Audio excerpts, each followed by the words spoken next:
Meron ako 212 months. Dahil 5 buwan ang walang patrabaho kay Mang Jerry bilang tile setter, wala rin siyang pambili ng maintenance sa alta presyon na 1 hanggang 2 piso kada buwan din. Ngayon, ang prices ng commodities natin, pataas ng pataas ang pagkain. Pero ang salary natin sa amin, hindi naman kami regular. Kung ano yung nandyan lang yan. Kaya malaking tulong daw sa tulad niya ang libreng gamot sa PhilHealth Gamot Program, kung saan hanggang 20,000 pesos sa halaga ng gamot ang maaring makuha ng bawat PhilHealth member kada taon.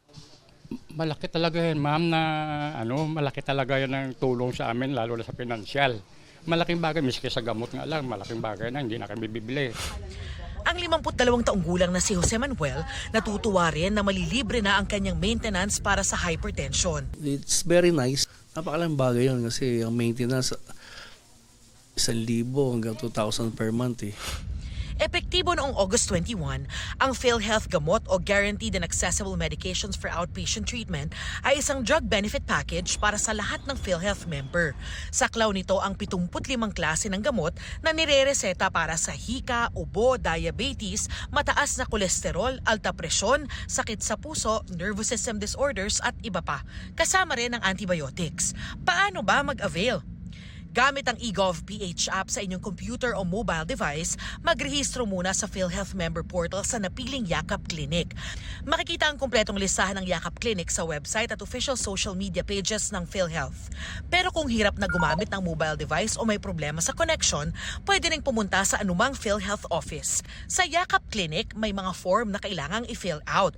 Kailangan ding magpatingin sa doktor at kumuha ng reseta. Kung may lumang reseta, pwede ring ipakita sa doktor. Pagkatapos nito, pwede nang pumunta sa kahit saang accredited gamot provider o butika para ipakita ang ibibigay na code para makakuha ng mga gamot. Long weekend po ngayon, Sabado, pero susubukan natin kung totoo ba itong yakap na to, tsaka yung gamot. Ako po mismo, kahit sa DOH tayo, hindi rin ako makapaniwala, pero sige, tingnan natin ngayon kung talagang meron.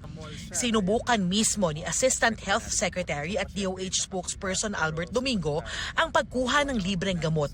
Inabot siya ng 1 oras mula pagpila hanggang sa pagkuha ng reseta sa isang Yakap Clinic sa Alabang. Meron lang issues ng konti daw dun sa gamot app na sinasabi, pero nabigyan pa rin po ako ng reseta. Okay po yung pagbigay ng PhilHealth gamot. Aminado si Domingo na pwede pang pagandahin at pabilisin ang sistema. Nung ako yung nagsusulat sa loob-loob ko, pwede nating paikliin to. Pero ang mahalaga dito ay may simula na. Sa Metro Manila palang ipinatutupad ang programa pero dati nang sinabi ng PhilHealth na palalawakin pa raw nila ang programang ito sa ibang bahagi ng bansa. Para sa GMA Integrated News, ako si Darlene Kai, ang inyong saksi.